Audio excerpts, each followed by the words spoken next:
Hello, everyone, and welcome yet again to another edition of the Presence Posse Presents. And I have Bobby Cobb and Dr. Fred Blum with me today. I'm Miriam Siegel, and we're going to be talking about something kind of cool, I think. You guys make up your own mind. And we'd love to hear what you think of that. It's presence and prosperity. Presence and prosperity. And we're going to actually start by talking about what we mean by prosperity, because prosperity can mean a lot of things.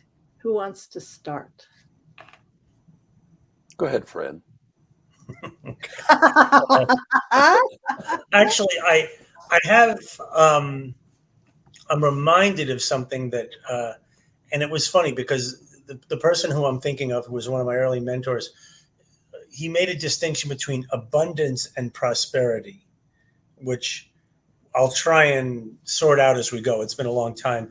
But I think as he described prosperity, I think the way he described it was access to. So, like, that's the old kind of joke that it's better to have friends with a boat than to own a boat yourself. You know? And it's not always, it doesn't mean prosperity means freeloading. It means that if I have access to the resources and the things in my life that are important to me, that's what prosperity means. So maybe, for example, if you're someone, perhaps like Bobby, who values the idea of being in, beautiful natural settings, just look behind him, then prosperity might mean living in the mountains or something like that. It may have nothing to do with how much money you have in the bank. I think it's about money. Well, I'm going to kind of take deepen Fred's thing, and then we can hear your take on money. That was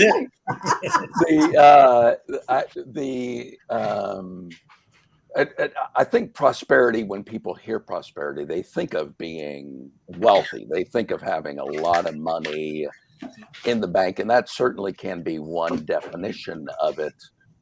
But I have a marketing campaign that I do, part of Google Ads and stuff, where I am attempting to attract people who are very successful, who have done real well in life, who have been goal setters, and find themselves having climbed the top of the mountain and looking around and going, is this it? Really? And kind of with the attitudes of, I was thinking that they were going to be carrying me on their shoulders and walking me down Main Street and celebrating my success, but that's not there. And I think as we continue to have the conversation, we can look at exactly what prosperity is and how presence plays a very powerful role in being truly prosperous. Cool, because you guys actually bring up two interesting points. Fred, you mentioned abundance, and Bobby, you mentioned success. And that's, a lot of people think that prosperity is having abundance, for example, having abundance of money, having an abundance of things that I want, bling and all of that. And then and I get that by being financially successful. Right. Or successful in my job or whatever. Jen, do you want to get anything in here? Sure, yeah. No, I echo what I heard Fred and Bobby say, excuse me. And I suppose what I'd add to it is that it's a state of flourishing. That it can actually be a state that you're in, or a state of being. And one of the things that I've noticed over the last number of years is that the people who are calmer and quieter and not getting frazzled about COVID or whatever else, or impacts on business or that kind of thing, tend to attract what Bobby's talking about. Because there's something about being in a state of flourishing or presence that's very attractive. to people who are seeking other consequences of this word prosperity, the financial wealth and the material things. So yeah, it's got many facets. Yes. So, Miriam, you'd like to argue that it is all about money. Go right ahead. Well, I don't know if I would like to argue about it being all about money, but I'm certainly not going to pretend that I wouldn't like to have a lot of money. And I certainly am not going to pretend that a lot of money, at least I imagine that a lot of money would make my life a lot easier or makes other people's lives a lot easier. And so what I kind of think of is in many spiritual circles when talking about prosperity, it's almost like they try to downplay or degrade or somehow make negative the idea of being prosperous money wise. It's you're a spiritual, you're better if you are wealthy in your heart. The wealth is about, the way you are, or even your state of being, which is a good thing. I'm not saying that any of that is not what prosperity is, but it's kind of like don't think about the money. It's like, yeah, I think you'd probably be smart to think about money if you're intending to eat anytime soon. Or, I mean, there's a certain amount of, if I am in the world, and as far as I'm concerned, I am, and I would like to stay that way, I will need some sort of financial substance to keep myself alive, and to live as long as possible, hopefully, in a not just getting by, but in a fulfilling, happy, good, fluid, like flow way. And in my opinion, a certain amount of financial security allows that to happen. So I would like to not ignore that side of prosperity, that is, or downplay or in any way degrade money. I think most people want money, but that's not necessarily the only thing they want when it comes to prosperity. But I'm definitely not going to ignore it. Yeah, well, I like money, so I'm not arguing against money, and I'm No. certainly not taking the position that we need to take a vow of poverty in order to be truly prosperous in whatever way we define prosperous. I think it is a good step to delink the idea that you have to have money to be prosperous, which also means that you can be prosperous without money, you can be prosperous with money, you can have a ton of money and not truly be prosperous. There are a lot of miserable people in the world that are very, very wealthy, but still internally feel like they're suffering. I watched Dave Chappelle, and he's a comedian. I watched one of his old specials, and he talked about the beginning about Anthony Bourdain, who, Dave says he had the greatest job that show business had ever created. He got to fly around the world on private jets, having incredible meals with interesting people, and he committed suicide. And was very well paid for it. Yeah, and he was very well paid for it. And so that's what I mean by delinking it. I'm not in any way trying to link prosperity with poverty, but I just don't want to link it with money either, because I think the hypnosis of social conditioning is, every marketing ad that we see is you plus XYZ. In this case, it could be enough money in the bank equals a happy you or you 2.0 or whatever. And I think one of the things that has been a constant theme of, all of the shows that we've done is waking up from the conditioning that and realizing that we don't have it doesn't require something outside of us to be truly happy and fulfilled and prosperous and abundant. Yeah. Can I jump in? So there's a lot to unpack here, I think, especially given what Miriam, what everyone's shared, Jan, Bobby, and so I'll start with something that probably most people may have heard of, that study that was done however long ago that talked about, like, you make this much money, like there's a certain amount of money that people make that does seem to be correlated with happiness. And it's basically the amount of money you can adjust it for inflation or where you live, but that suggests I can have a decent place to live. I don't have to worry about paying my bills. Maybe I can eat out in a restaurant once in a while. Maybe I can go on vacation, like nothing extravagant. This is not like, in order to be happy, I need to drive a Rolls Royce or something. But the research found that, and I mean, you could take this for whatever it's worth, but that much beyond that number, happiness did not increase. Okay. So if we're tying prosperity to a dollar amount, it really ain't that much. And if you're below that number, in other words, if every month you're wondering, how am I going to pay my bills? How am I going to pay my rent? Then it probably is. Okay. So if you're below that number, probably you should be doing what you can to get above that number. You shouldn't be watching us. You should be out. Whatever.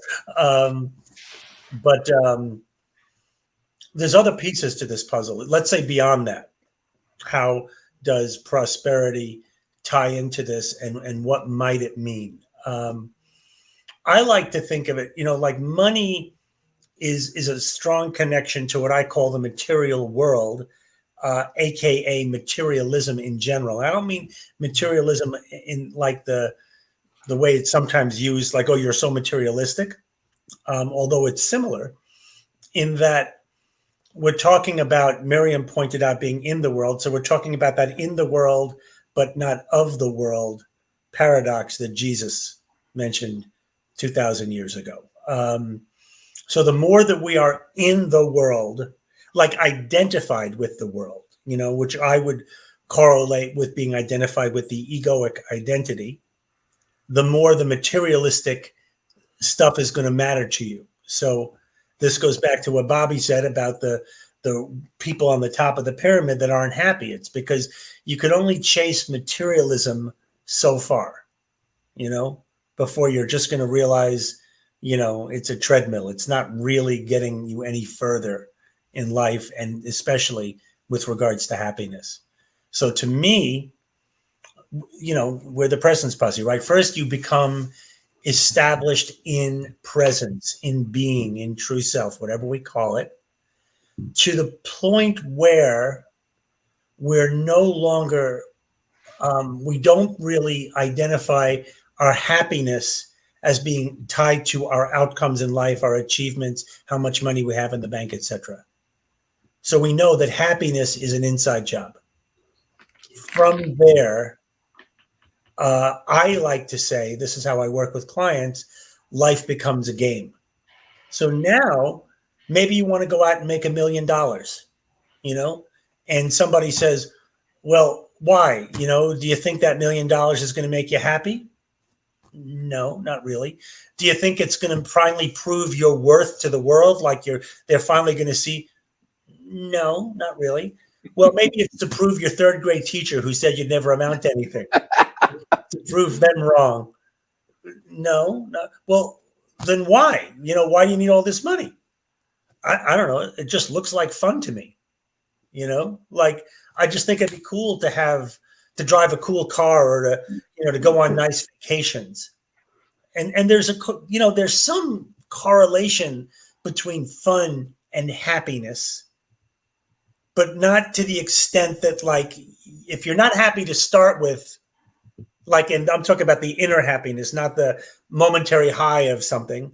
If you don't have that to start, all the fun in the world isn't going to change it. Then you become, we can imagine what that person would be like, a person who's empty inside, has all the money in the world and just keeps trying, going for new experiences and buying new stuff. And that's almost like, kind of pitiful in its way, right? It's not somebody who, at least I aspired to be that, I don't think anybody here would be either. So my 2 cents.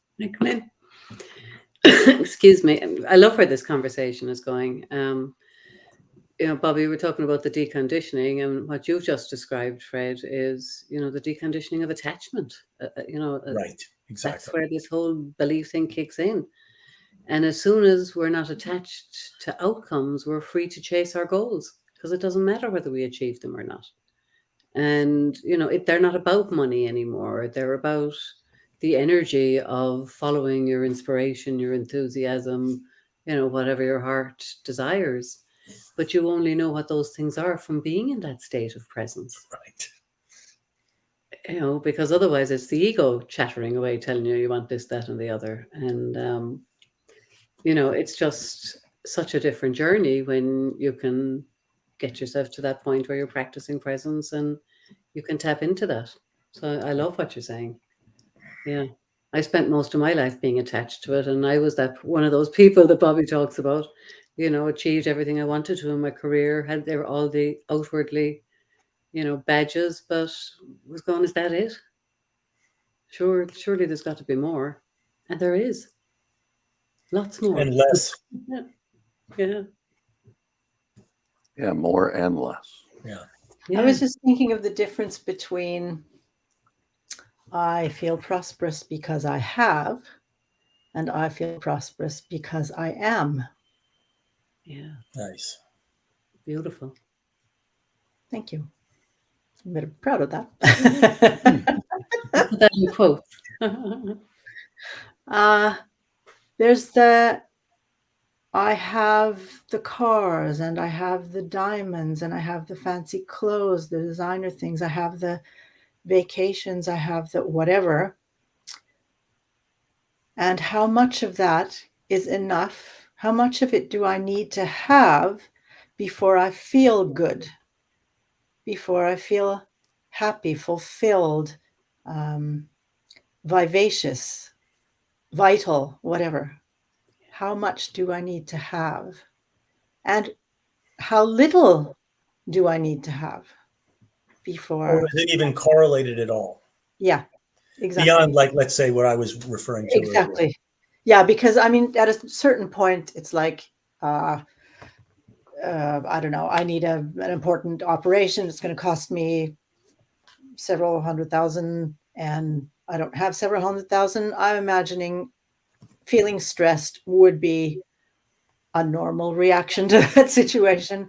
And then it would become very important to try to find that amount of money or whatever. So, and there's still, at a certain level, the possibility and the opportunity to feel prosperous. And at the same time, feel the need to do more, to have more, to be able to give myself whatever that operation is, for example. It's like I can feel prosperous and feel stressed out of my mind, for example. Well, I'm not sure if I can do that, but anyway. Come on, try. You can do it. We believe in you. Yeah. Normally, once I tap into, for example, prosperity, I stay there normally. Then something really, really big has to happen. There's even been research done on this. When you have a, is it preponderant in English? Like a large amount of stress or negative. What's it called? Preponderance is the word. Preponderance. Okay, thank you. I really have to start speaking English every day again. I don't remember how. A preponderance of negative experience, that it can be overcome or counterbalanced or whatever by extremely positive experience. Oh, yes. And it's been researched and documented. The mind, the brain will recall negative experience more easily and more quickly. That's just survival wiring. Yeah, it's stored in there that way. But that can be overcome by an extreme positive experience. So if my focus is on the vitality of life, for example, and everything that's been good about my life, or I have some overwhelmingly positive experience, I can actually no longer pay attention to what was negative. So the idea of not feeling prosperous can actually disappear or become less, because my focus is on how I am in the world, or even it can be what I have also. Because that doesn't need to be bad, having lots of stuff. Then we get into stuff like gratitude. I was going to say exactly that, gratitude. Yeah, which a lot of, not coincidentally, a lot of the people that talk about like sort of manifesting and all this kind of stuff, gratitude is typically a big part of that. Like you actually create the feeling of gratitude in advance of what you have. It's almost like you create the space in the field and then step into it. So that's a whole other conversation, which I don't claim to be an expert in, but it's interesting. It actually reminds me of a story. Another, mentor, teacher of mine from some years past, a man named Steve Chandler. Maybe some of you guys have heard of him. And Sure. if you or anyone watching or listening hasn't, you should check out Steve. He's an amazing author and teacher. And Steve has a coach. I don't know if he still works with him, but for many years worked with a man named Steve Hardison. And Steve Hardison is known as someone who just doesn't see limits for people, So the story very briefly is that Steve Chandler received a very unexpected and non-negotiable bill for an exorbitant amount of money. It was like, at least to most of us, it was like $400,000. And he didn't have the money to pay it. And it was a pretty significant thing. And there was consequences involved. And he was kind of like Miriam was talking about the operation, right? It was kind of like, felt very like people do. They can kind of go into helplessness about it. Like he just didn't see a way. And he went to Hardison. Yeah, it was just regular meeting. And Hardison said, "What's the problem? Just go get the money." And Steve Chandler was like, I don't think you heard me. $400. And Hardison said, I heard you. Let's just get the money. And sure enough, they created a game, which is, I think, significant, the term game, as opposed to something that feels so intense. And Steve was able to generate $400,000 and pay this bill. And, it all worked out. But, the real power in that is just the seeing life through the lens of possibility. The more we live in the strictly material world, there's this much in the bank, this is, like everything, like dominoes that we can move around, but there's this much value ultimately that we have available. And, presence sort of, it steps out of that linear material world into the world of what do I want to create? Yeah, so I'd like to add just a little thing here.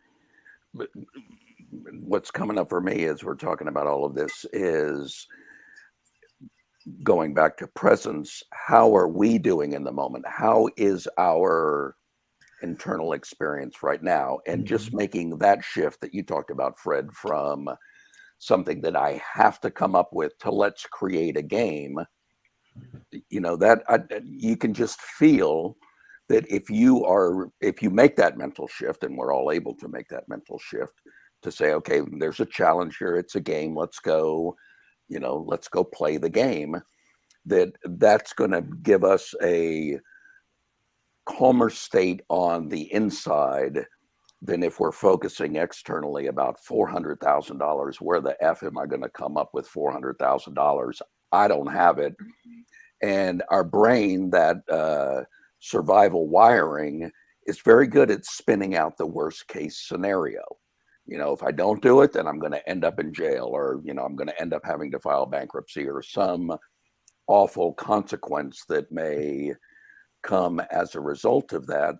And I think going back to what you were saying, Miriam, of having those internal experiences of positivity or gratefulness also have the ability to get us into a calmer, more peaceful, more present internal state.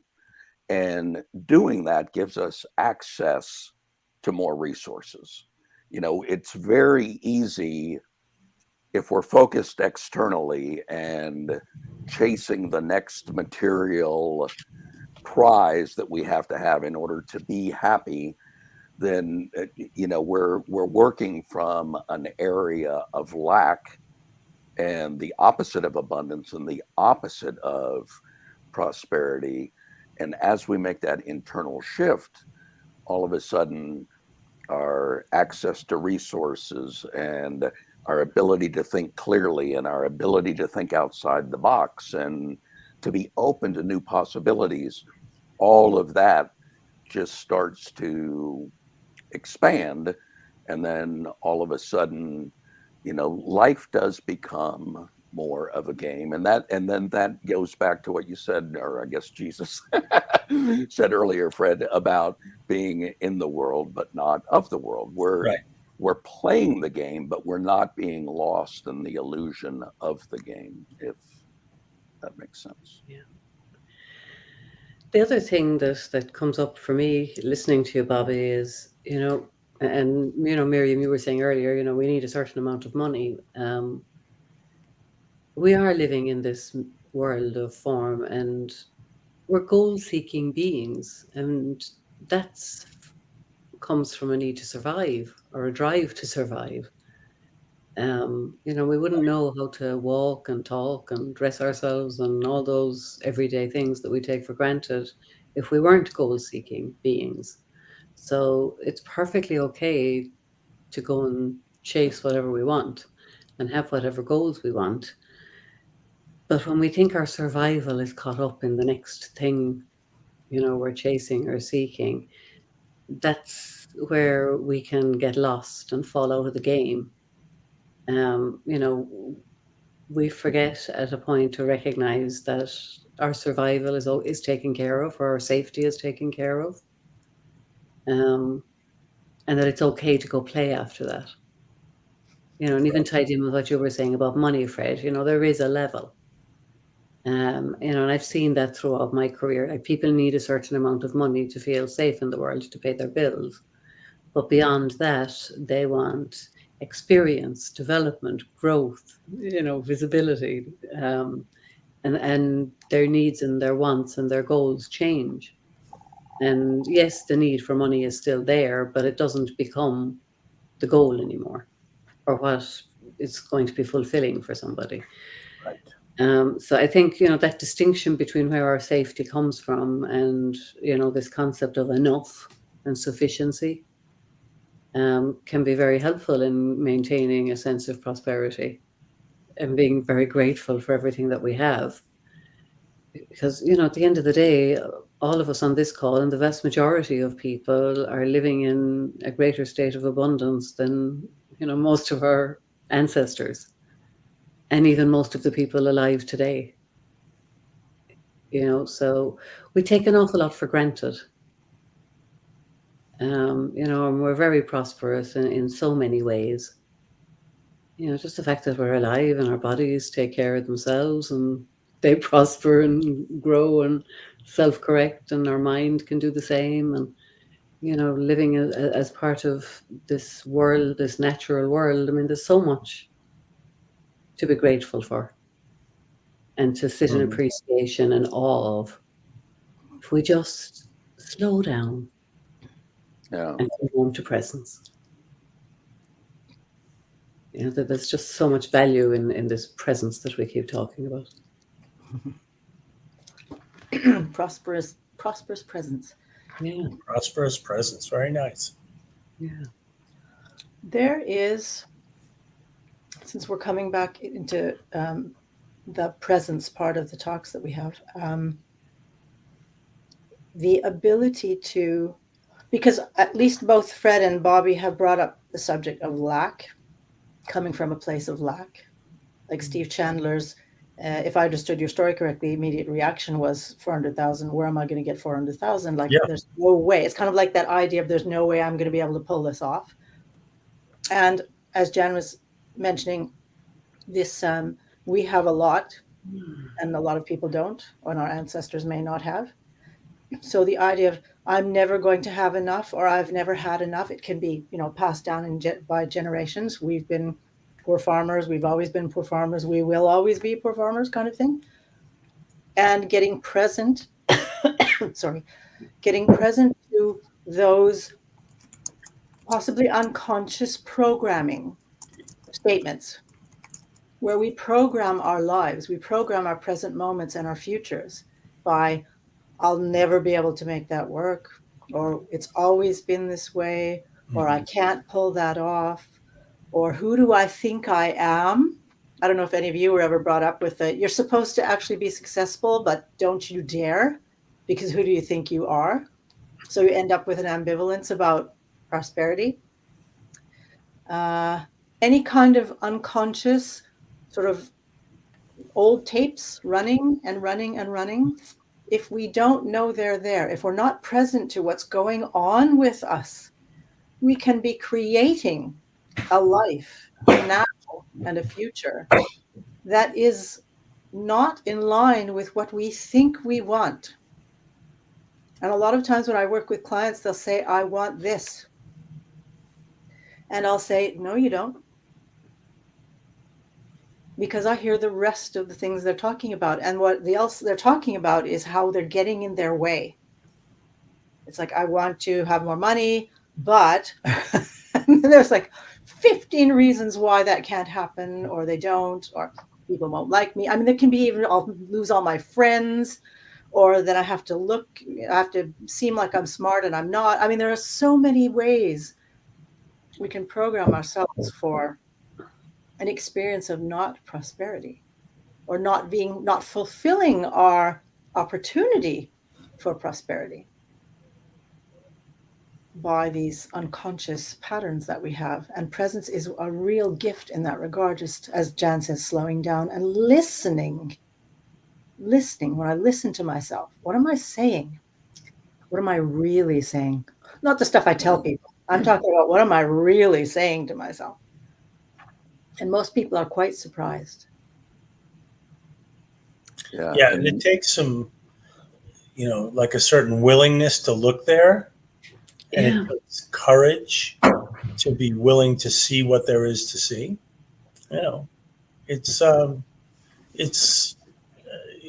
commitment to really begin to uncover. It's not just like, oh, okay, now I see it, like let's make money or whatever. It's a lot more involved for most of us.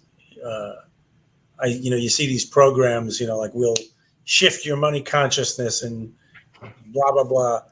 I don't know. I mean, does anyone have an experience with those things really working like crazy, despite the claims they make or the testimonials that like someone does this program and becomes a millionaire? I'm not against it.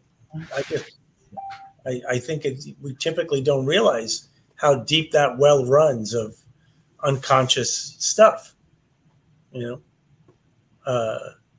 and for some people, interestingly enough, it's not like money is not directly tied to consciousness or like a self-awareness. There are some very, very wealthy, very unself-aware people, but like Bobby, all of us have really pointed out, that doesn't lead to happiness necessarily. It just leads to lots of money. It can lead to ease, which may feel like happiness when things come easily because you can afford them. But it certain kinds of ease, certainly, yeah. It doesn't necessarily lead to an experience of prosperity, feeling of fulfillment. That's right. And Bobby, you were talking about that. Many of your clients they're wealthy, but not necessarily feeling prosperous. Yeah. I mean, like, look at, my son and I had this conversation years ago. I mean, if you look at the incredibly tiny percentage of people in this country or in the world that become like a rock star or, a movie star, or even an Anthony Bourdain, right? And you look at these people, they're an incredibly small percentage. And then of that incredibly tiny number, I bet each of us could name 4 or 5 who have taken their own life in some way, whether directly or through drugs and alcohol. Now on the surface, if prosperity just equaled having lots of stuff, that wouldn't add up, because you think, wait a second, these people pursued their dreams, they got everything they thought they could ever want, the money, the fame, the the fans, people screaming how much they love you. And yet these people, I'm going to guess, are just waking up every morning still feeling empty, still feeling like, what's the point? And if you reach like the peak, like Bobby said before, like where there's just not another, it's not another $1,000,000 or another gold record, or, another hot blonde is going to really change it for you. Like you've done all of that, and you still feel empty. And they've never seen an episode of The Presence Posse, then they may feel like there's no point. I mean, there is no point to this life if all of this can't make me happy. Anything in the external world, then why would I continue living? I've tested the theory of materialism to the ultimate degree, and these rock stars, and I can tell you, it doesn't lead to happiness. Okay, what they've disproven, in my opinion, is materialism, not that life is meaningless. Can I come in with a little my own experience for a moment? Absolutely. Why, thank you. A lot of times talking about prosperity and happiness and that sort of thing, and they'll be talking about it's not the things. Like, and in a way, we're doing that to a certain extent, but not completely. Sometimes it's not the things. Very often, it's not the things. In my experience, and I tend to joke about that, it's the things, but not in the way, generally speaking, people think about it. So for example, I got a really nice purse, and I love using that purse. Every time I use that purse, I feel really feminine and really fancy, and it's fun to, I put it on my shoulder, or I hold it in my hand, and I walk around, and I feel so stylish. And yeah, I mean, it's not that I feel prosperous because I have a purse. It's that I enjoy having the purse and using it. It's the joy of having, like, not just having the thing, because I'd have a thing and have it in the closet and never use it. It's not that. It's that it's so much fun. When I have the thing, it's fun to use it and feel what I feel. So it's not that things can't bring you a feeling of joy, for example, but that doesn't mean you experience a feeling of prosperity by having a lot of things. I see you, Bobby. Go ahead. I would just be curious if you were to explore, pardon me, if it is the purse that is causing you to have the joy inside, or are you having a joyful moment and you've got the purse? Like one thing, I in a couple of months ago, I swam with manatees, or not manatees. I keep saying manatees because I'm from Florida. Manta rays in Hawaii, and it was an amazing experience. And if I get talking to somebody about that, I just light up at how cool it was. But I don't have any connection to that with my happiness. And next month I'm going to a place in Alaska called Brooks Camp, which, if you've ever seen a picture of a bear catching a salmon as it jumps into its mouth, probability is about 95% or more that it was taken at Brooks Camp, and I'm really looking forward to it. But that's not in any way tied to my sense of joy or happiness. I'm going to be very happy doing that. And I was very happy this weekend pulling weeds. So I don't know. I would be curious how that hits you with regard to your purse, because I'm certainly not trying to say that we need to not enjoy those things. By all means, that's one of the great pleasures of being in life. That's one of the things that we can get grateful for. But I'm just wondering how much your happiness and joy is directly tied to that purse. I'm actually going to say a little bit about it. When it comes to happiness and joy, as a general being in the world, presence for me is constant joy.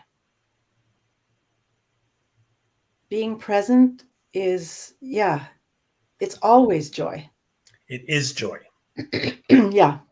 My experience of it, if I just speak of my experience, it is always joy. And then there are moments of joy in connection with something or someone. It's a different, I don't know if I can call it a different kind of joy, but there's a different flavor to it. And so for me, just using that purse and playing with that purse, that's an experience of joy for me. And it doesn't have to be about money. The actual purse is rather expensive, but it doesn't have to be anything expensive. This little wristband that I have here was given to me for free. Got it for free. It's a piece of cloth with a little silver thing on the bottom. And it's kind of, I love it. I absolutely love it. I just love it. And I look at it and I just love it. And that feels really good. So but I feel joy in presence. Did that answer your question? Because I don't know how else to answer the question. I think we're saying the same thing there. I think there's a word that we could throw in here, with prosperity and gratitude, and that's appreciation. Mm-hmm. Right. So good one, Fred. I'm still unevolved enough that I do experience a difference between my insides and my outsides. Although the very real argument can be made that there is no difference except in my mind. But I still do experience that there is an external world at this point in my development. And so if, something happens in the apparent external world, whether it's somebody giving me a lovely gift or a beautiful sunset, I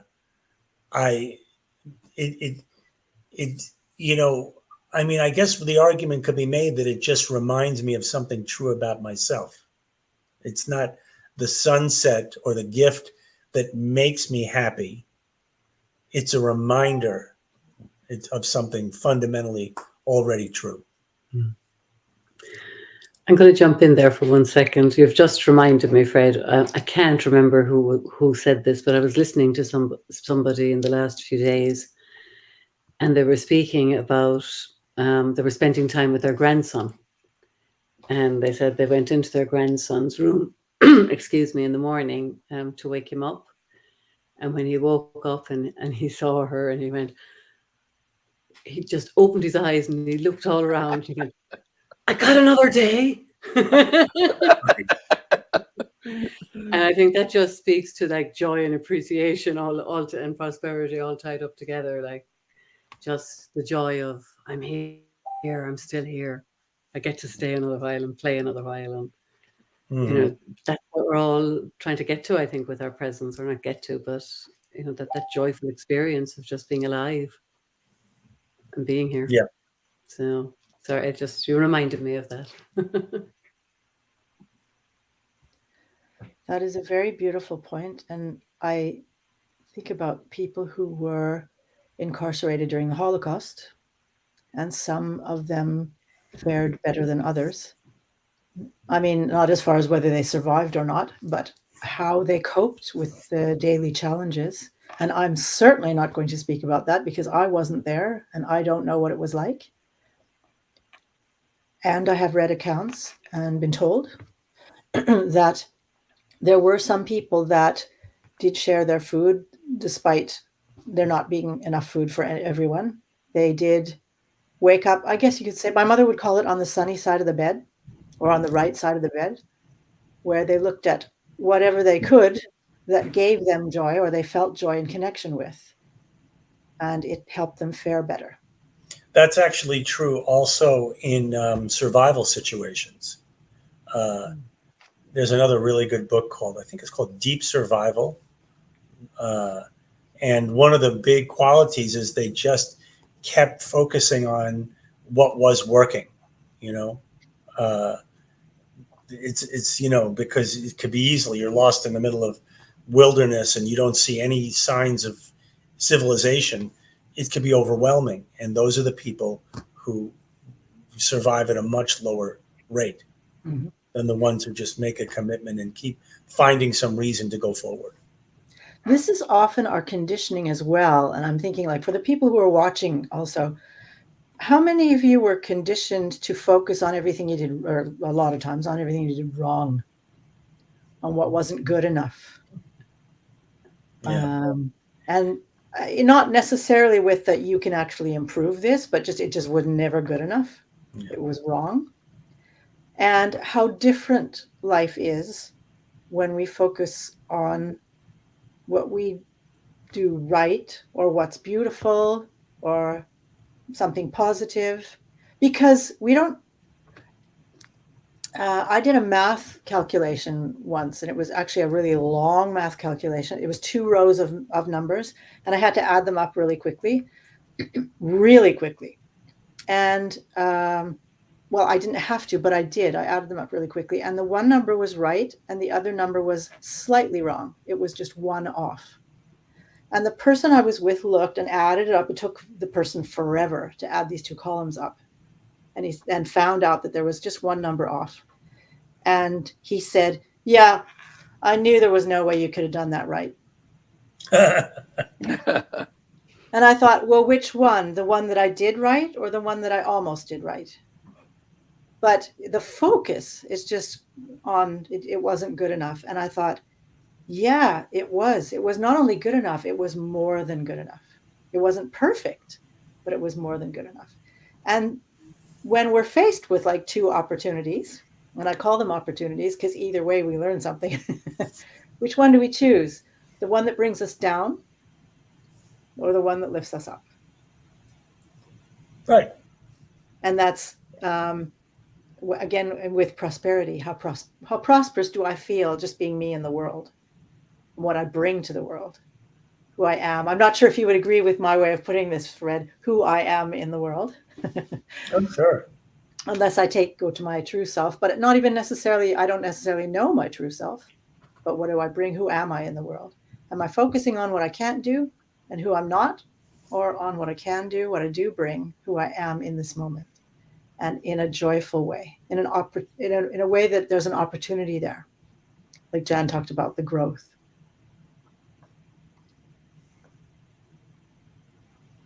Yeah. There was no question in that or anything, but but again, for those of you who are watching, please feel free to comment or ask questions, because we learn from you as well. And we're happy to hear if you think we're on the right track or not, or share your experience of prosperity or not prosperity. We're quite happy to hear from you. So please do. And Fred, you were going to say something.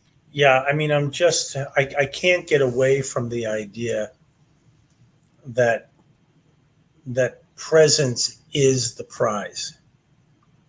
That the extent to which we can just be, that's, to say I'll be happy when, or I'll, any version of that is just missing the point. And so we already are, like I always say, it's part of our factory settings, the peace, the joy, the happiness, the freedom. It's there's nothing we could possibly do to have more or less of that, because it's just the very nature of who we are. And so the more we focus on trying to somehow improve on that, because we've got this ego that thinks somehow we're insufficient, we're not good enough, we're not worthy, like that. If the more we're trying to improve on perfection, the more we're going to chase our tails, and we're going to spin our wheels looking for something, that you've always been home, Dorothy. There's just, Yeah. there's nothing We're more all that just we can add to that. Now, that's not to say that we can't create all kinds of cool shit in the world here. I'm certainly interested in that. But I do my best not to confuse that with the truth of who we really are. And you can look at like an example of somebody who has a goal of getting a car, and they're saving up and they're putting money away, and they finally go out and get the car. And for a time, there is a sense of happiness, a sense of fulfillment, Yes. a sense of prosperity. But that's ephemeral. It lasts until you get the first ding in the parking lot, or till the new car smell goes away, or just over time it kind of wears off. And if you look at that and say, well, what happened there? If the car was enough to get you happiness, why didn't it last? And there are many people who make the case that once the goal is achieved, then momentarily there's an end to the seeking. And when the seeking ends, the being is allowed to rise to the surface. But then conditioning takes us back to what Jan talked about earlier, that we are goal-seeking organisms, or at least if we buy into our conditioning, we're goal-seeking organisms, because we're bombarded. There was a study done back in, I think, 2005 that said we saw around 4,000 marketing messages a day. And, they're all telling us you plus the right credit card, or the right money in the bank, or the right blonde, or, six-pack abs, or whatever it is, equals a happy you. And to the degree that we can just realize, as Fred said, that it's the factory installed, there's a book out actually now called You Are the Happiness You Seek. And in the book, it's talking about just the realization that once we sit down and get calm enough, happiness is all around us. And then going out and playing the game of life becomes much more of a game. The Hindus call it Leela, that's Sanskrit for the game. I work often using expressive arts therapy or coaching with expressive arts. And the point of expressive arts therapy is that it's all play-based, and there's something we call low skill, high sensitivity. And low skill, high sensitivity, or even less is more. And it basically means that if I can draw a line, I can do expressive arts therapy. If I can draw a line, that's not necessarily a high skill activity. But what do I feel? What do I notice? How is that experience for me? And I can make that into a game. This line is like this. What about the next line? Or what did that line do? And what did my body do? Oh, my arm went like this. It becomes a very present activity. And there's, for me, I can only speak for myself, joy in presence. But life is seen as play. We played from the moment we're born. Everything is fascinating. Everything is an opportunity. Everything is marvelous. and we play as children, and then we're taught to not play. We're taught to sit still and behave. Right. But it's play-based. And this idea of low skill, which means I don't have to be good at anything in order to enjoy my life. I don't have to be an expert at anything in order to feel happy. I just have to be. And there's that doing in that being in doing, like whatever I'm doing, as I play is a being activity. And when I let go of the high skill demand, I'm free. And prosperity, since we're talking about prosperity and presence, freedom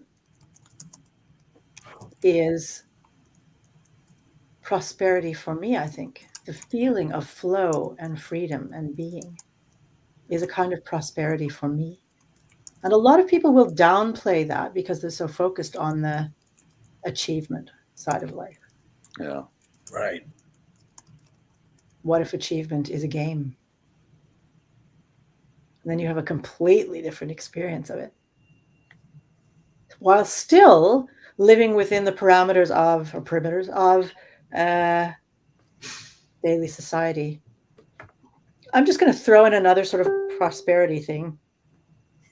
The idea of being environmentally friendly enough is kind of a new thing. Everything has to be environmentally friendly. Save the environment, save the environment. It has for many become an ego thing and not a taking care of ourselves thing. Because if we're taking care of ourselves, we're taking care of our planet, generally speaking. So there's no having to do to be good enough. Am I, environmentally friendly enough? That makes me a good person. It's already there. It's all there.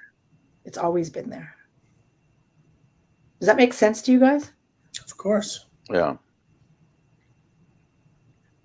Part of that I think goes back to, and I was just thinking when you were talking about the expressive arts, I've been taking art classes. My spiritual center has a art class that we do once a month, and I've never been good at art. I was forced to take it, and going back to a previous podcast, for me that was a have to. I didn't want to be there. I didn't like being there. I could not wait for it to be over.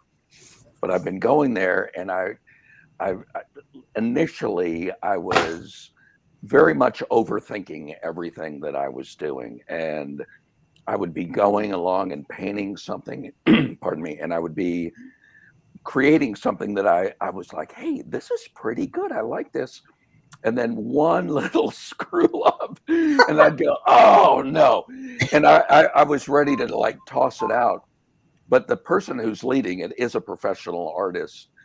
And she would hear me. And, there's like a dozen people are in the class. And I go, oh God.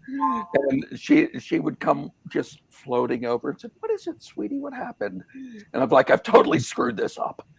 And she's like, no, you haven't. Here, look at, just grab this and do this. And I'm like, oh. And like having done that several times now, it has become much less thinking for me and much more being and doing. And I'm much more interested in the process of it and not as worried of the outcome. And I've got a couple of them that I've hung up on my wall, and I've got a couple of them that I've thrown away when I was done. But, now the class is fun, and the stuff that I'm producing is a little bit better. So, from the point of view of the art that's being created, it's a little bit more prosperous, as is the class. It's something that's fun that I look forward to. You bring up an interesting point. We're getting towards the end of the hour. So we can't really say, we've said a lot about it already, but not, and that is that it's possible to practice and improve. Yeah. So and I thought it was so beautifully explained, Bobby. You talked about how it went from thinking to more being and doing. Yeah. Yeah, probably Because they do overthinking might even be more accurate. Yeah. Well, we start somewhere. And I mean, it's not unusual. And this is the thing where it's like, hey, you're human. So in a situation where something is new, for example, it's completely normal to think. So it's not like, okay, I need to be an expert and I need to be perfectly present and not think, and I don't want to be doing, and all this. Well, then all of that is a real ego hunt. And it's basically, yeah, okay, I'm thinking because it's new. I need to figure this out maybe. And then I don't have to think so much. And then it'll sort of flow after. And it's kind of like being with the process of learning and developing and growing. Nothing wrong with thinking. Right. Right. It's depending on what you do with your thinking and how you treat yourself. Right. And your relationship to it. Yeah, exactly. So we're down to the hour, and I'm wondering if anyone has anything they would like to say regarding prosperity, presence, or something else before we end this hour. It's been fun as always. Ditto. Yeah, thanks for tuning in. See you next week. Yes, next week. The theme or topic for next week, what did I say it was? It was presence and vacations or recreation, which is a kind of a cool topic, actually. Yeah. So thank you, those of you who have been watching and following us today, and for those of you who watch us and follow us on the replay. And we look forward to seeing you again next Monday, same time, same place, when the Presence Posse presents a new topic. And thanks to the Presence Posse, Bobby, Dr. Fred, and Jan for being with me, Miriam, today to talk. Bye, y'all.